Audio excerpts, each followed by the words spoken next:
दोस्तों नमस्कार, मैं एक बार फिर स्वागत है। फिलहाल आप मेरे साथ तस्वीरें देखने लग रहे हो डाटा गांव से जो है खनपुर रोड के ऊपर पैदल यात्रा जो है सुरेश कोथ द्वारा की जाने लग रही। भाई किसानों का वो मसीहा कहेंगे क्योंकि किसान योद्धा है, हमेशा किसान आंदोलन में सक्रिय रहे हैं और आज जो है उन्होंने अपनी पैदल यात्रा निकाली है एक किसानों के साथ में। पीछे का पूरा जत्था आप देखोगे, पीछे की अगर बात करी जाए ट्रैक्टर ट्राली की ट्रालियों के साथ में जो है अपने झंडे लेकर के सुरेश कोथ आज पैदल यात्रा के ऊपर निकले हैं। उनसे चर्चा करेंगे कि भाई उनका मकसद क्या है, पैदल यात्रा निकालने का कारण क्या है। नमस्कार जी। नमस्कार जी। पहले मैंने पूछना चाहूंगा, यह एक प्रचलन हाँ छेड़ दिया पैदल यात्रा, आपका क्या मकसद है पैदल यात्रा निकालने का? देखिए वो यात्रा है दूसरा टाइप की, ये तो एक मांगों को लेकर के यात्रा है, ये मात्र यात्रा नहीं है, आंदोलन है। हमारी तो 5 मांगे हैं सरकार से, डीसी के द्वारा वो हल करे। खेड़ी उप तहसील का किसानों का जो सरकार के साथ समझौता हुआ था, समझौते के तहत मुआवजा दो। हमारे पूरे हरियाणा प्रदेश में लगभग 1000 गांव ऐसे हैं और अगर हमारे डिस्ट्रिक्ट की बात करें तो कम से कम 50 गांव ऐसे हैं बारिश की अंधे सारे गांव डूब जे हैं, बहुत बुरा हाल हो जाए। हमारी दूसरी मांग है कि बारिश का सीजन आने से पहले इस पानी का ठोस प्रबंध किया जाए, ड्रेनेज निकालो या वाटर चार्ज बोर करो या पाइपलाइन कुछ भी करो, मगर बारिश के मौसम आने से पहले इसको हल करो। तीसरी हमारी बात से CHC सेंटरों के अंदर बीमे सरकार ने इजाजत दी थी ना, आप CHC सेंटरों में बीमे करवा सकते हो, वापिस कर दी। हाँ, फसल बीमा के वो कैंसिल कर दी गई। हमने पता करा कि क्यों, तो उन्होंने कहा कि भाई एक खेत के 2 जगह बीमा, ये तो इसको इंक्वायरी का विषय बनता, आप इंक्वायरी करवाइए, गलत है उसका काटिए, सही है उनकी पॉलिसी लागू करिए, हम ऐसा तानाशाही रवैया किसी कंपनी का चालन नहीं देंगे। चौथी हमारी बात है कि सरसों मरगी पाला पड़ के और सरकार ने आदेश दे दिया गिरदौरी करवावांगे, सरसों की कटाई शुरू होगी।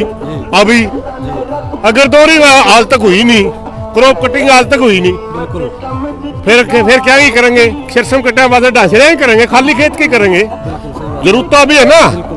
तो एक हमारे जो बाजरे का 52 स्कीम की किसानों को लाभ देने की सरकार कह रही है, उसमें जो पंजीकरण करवाया गया था बाजरे का, उसमें पिक एंड चूज किया हुआ, किसी को दे दिया किसी को का रख लिया।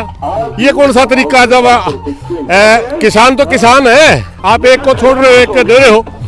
जिस भाई ने पंजीकरण करवा रखा है उसका वास्तव में बाजरा था तो उसको भी उस स्कीम का लाभ मिलना चाहिए था। ये 5 मांगों को लेकर के यात्रा हमारी वो यात्रा नहीं है, ना जागृति की का कोई इसमें वो है और ना ही इसमें कोई राजनीतिक पुट है, ये मांग आधारित यात्रा है, ये आंदोलन है। बिल्कुल भाई, कुछ मांगे अगर बात करा, रिलायंस कंपनी के पास फिलहाल का ठेका है भाई, जो इंश्योरेंस ठेका है उसमें बड़ी लापरवाही बरती जाने लग रही है। कोच साहब ने भी बताया कि भाई क्रॉप कटिंग उस टाइम पे हो जिस टाइम पे फसल कट ली, ये एक सच्चाई है। और CHC सेंटर में तो जो है बीमे कटवाए गए वो वापिस कर दिए और बड़ा घोटाला क्या था कि जो बीमे 2 नंबर में कट रहे उनके ऊपर रोक लगाने की बजाय किसानों में नुकसान करने का काम करे, ये बिल्कुल जायज मांगे हैं 5 की 5। सर मैं आपसे ये जानना चाहूंगा, जिस तरह और यात्राएं चली, आपने जन जागृति यात्रा का जो जिक्र किया बीच में, लोग ने कहा ये भी एक BJP का पैतरा है। हो सकता हो, हमारा तो अभी सरकार का कोई मैसेज हाजिर मांग पूरी कर ले, हमारी यात्रा तो वही संपन्न हो जाएगी, मगर वो यात्रा कभी संपन्न नहीं होती। उनका एक टारगेट होता है, उनका एक अंदर खाते छिपा एजेंडा होता है। हमारा एजेंडा क्लियर है, सरकार जब चाहे इस यात्रा को संपन्न करवा सकती है, वरना हम वहीं हार जाएंगे। सरकार हमारी बात मान ले, यात्रा संपन्न, वरना हम सेक्रेटेरिएट में जाएंगे, डीसी के माध्यम से सरकार से सवाल पूछेंगे, आप पहले बताइए हमारी मांगे जायज है कि नहीं जायज है, अगर जायज है तो तुरंत लागू करिए। अभी आप पानी की बात करिए, मैं कल अब हम डाटा गांव में, कल हमारी यात्रा भदौड़ डांड गुराना होते हुए आई, इतना बुरा हाल है। अगर आज भी बारिश हो जाती है, आज बारिश हो जाती है तो 70% की उम्र जाएगी इनका। थोड़े आप आगे चलोगे नजारा तो भी देखोगे, बिल्कुल पानी खड़ा है, बहुत बुरा हाल है।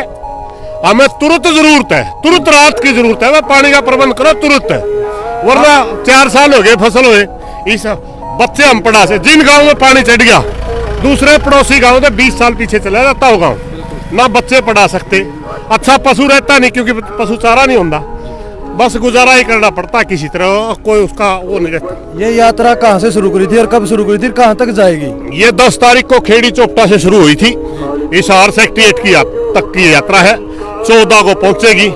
14 को मेरी आपके चैनल से के माध्यम से पूरे प्रदेश के किसानों से हाथ जोड़ करके प्रार्थना है, एक मुद्दा तो हमारा खेड़ी तहसील के किसानों का, मगर 4 मुद्दे तो हमारे स्टेट लेवल के हैं।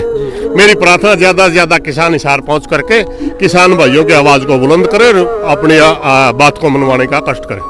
आपसे एक मेरा एक सवाल और होगा, जिस टाइम पर आंदोलन लड़ा था 1.5 साल आपने, लगातार आप इकट्ठे होकर एक संयुक्त रूप तक इकट्ठे बैठे और आंदोलन बड़े अच्छे तरीके से लड़े हैं और तक कहीं ना कहीं जीत का नाम भी लेकर के आया और जीते भी। लेकिन उसके बाद की जब बात करा, सारे संगठन अलग अलग बट गए, अपनी अपनी रोटी सेकने का काम करने लग रहे, लोग कहने लगे बात।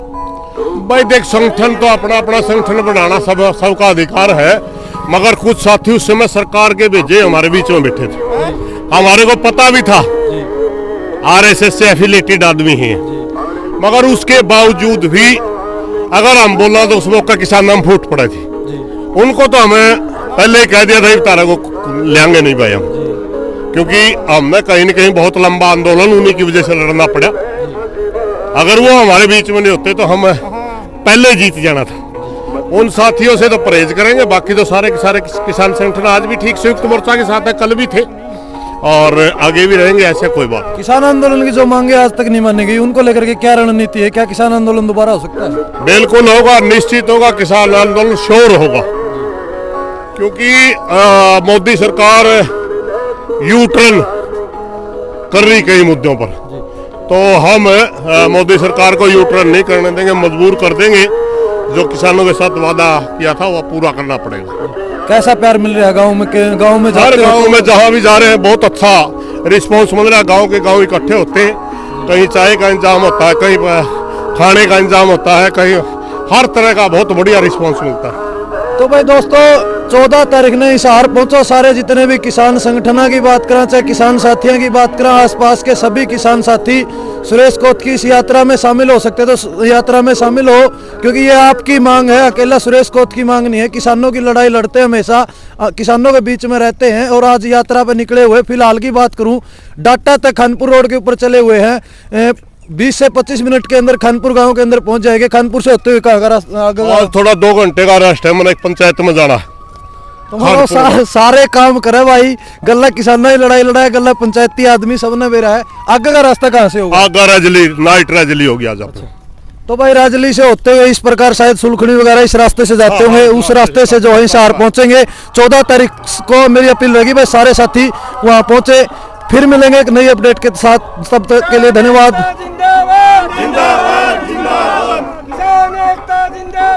जिंदाबाद जिंदाबाद।